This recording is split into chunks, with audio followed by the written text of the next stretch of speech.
My name is Matty and I'm a kidney transplant. Give us a general rundown of your medical history, Matty. I was born with, or diagnosed with kidney disease, reflux nephropathy at age 3. Then had started dialysis at 12 and first transplant at 13 from my mother, and which lasted 11 years, and then back on dialysis at 25 for another 4 years. And then I was lucky enough to receive a second transplant, which is currently still going. Our first transplant was donated by my mother, so it was pre-arranged transplant. At the time, didn't really think much of it, just thought that was a normal thing that your mum does, give you a kidney, and everyone around me was telling me that life will get better from here than my previous 13 years. And which turned out to be the case 11 years before it went into rejection. Do they take the first one out? Did they take your mother's out before you had the second one? No, that's somewhere in my body still shrunk up to.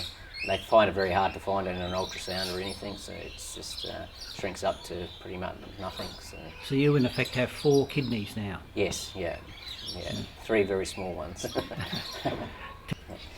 My second transplant was a totally different situation, obviously. Was on the waiting list, so I had to wait till someone had passed away and was an organ donor, and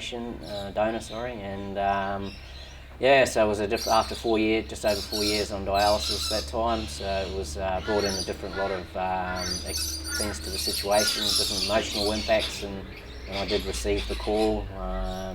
I sort of had to deal with the fact that the other side of the story, that another family was in mourning, that they lost someone they loved, and yet I was going to get their kidney to have another chance of a better quality of life, I guess. Tell us a bit about the feelings you had at that stage and how you dealt with them.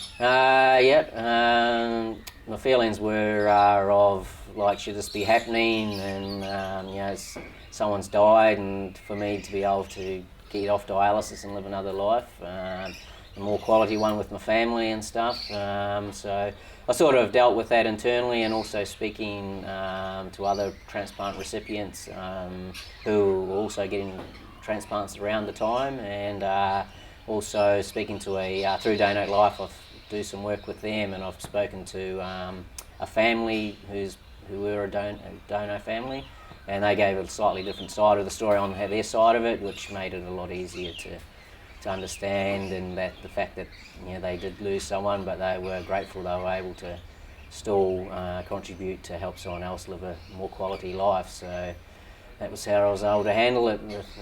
How about the actual waiting, not knowing when you're going to get the call? Does that get you down a bit?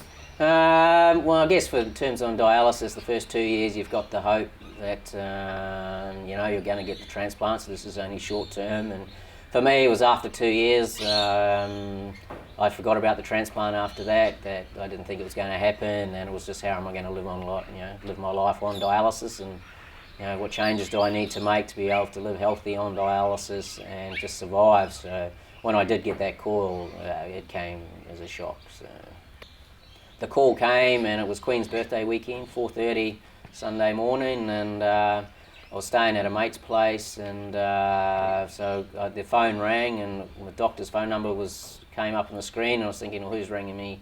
Why is he ringing me at 4:30 on a Sunday? And I've never heard from him for 4 years, and he basically just said, it looks like we've got a transplant for you, and do you want to accept it? And I saw a bit of a blur from there, but basically I said yes, and then you said you'll receive a call from the Brisbane hospital, and so which followed up straight away, and basically I had to get straight down to PA hospital to receive the transplant.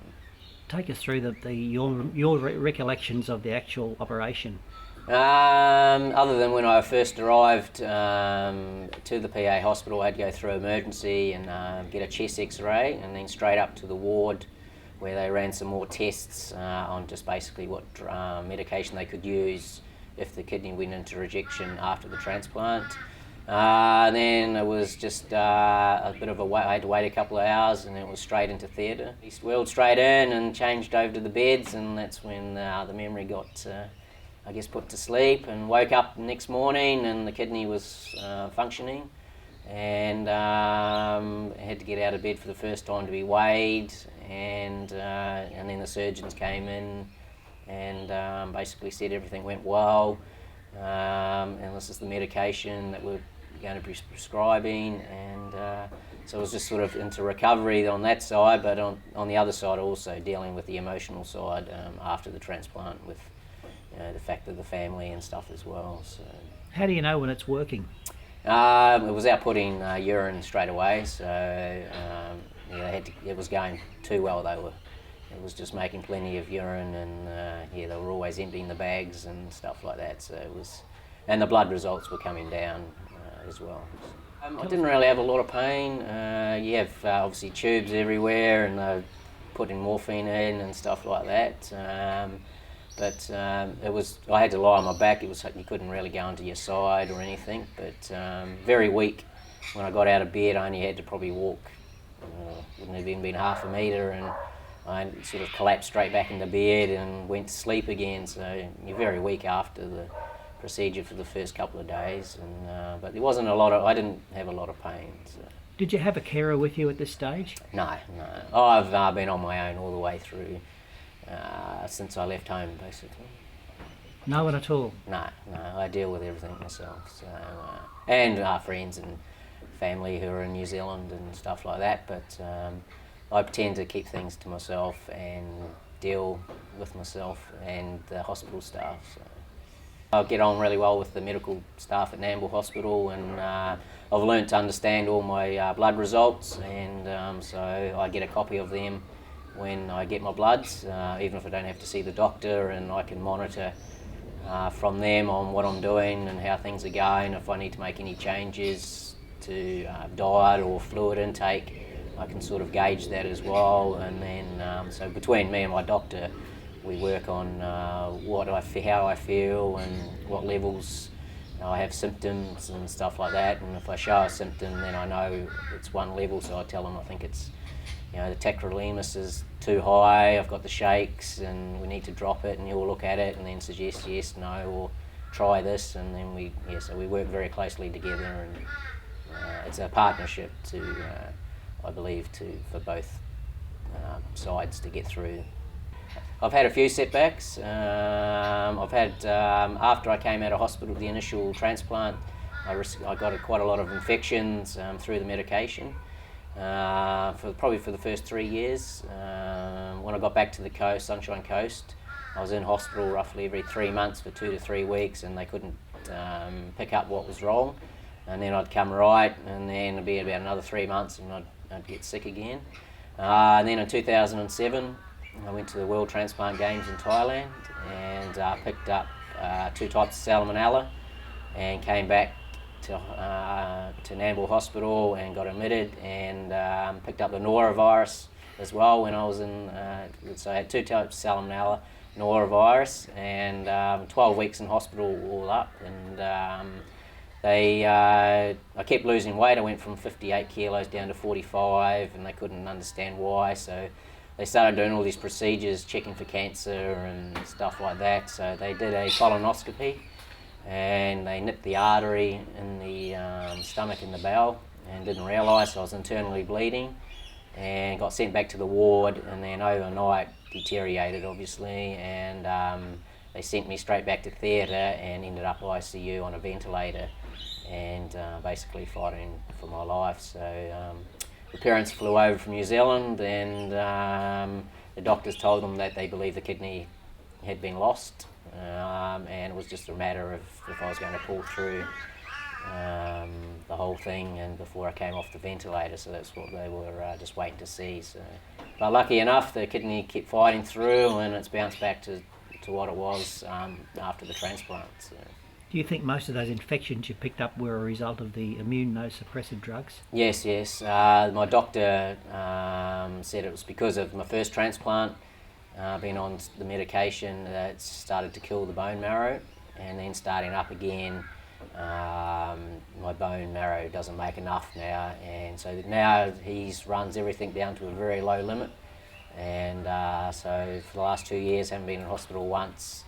And a combination of that, and I've started a new drug, which started a trial, Intragram, which I've got to go in every 4 weeks and get it through IV. it's a drug that they normally give to cancer patients to lift the immune system. So between those changes we've made, then I haven't been in hospital once for 2 years. So going in and out of hospital while I was on dialysis, I was lucky enough it didn't interfere with work. It's only been post-transplant, I suppose, and I was lucky I had a good understanding boss at the time, and with my major setbacks I've actually I left work and started to do what I wanted to do, which was support other patients that have got kidney disease. So I've just been lucky to have a good under bosses, I suppose, who've been able to work with it and haven't put the pressure on me to make a decision early, health or work. So. What advice would you give anyone else faced with a similar problem? You've got to be strong and have a good support group around you, be it family or the hospital.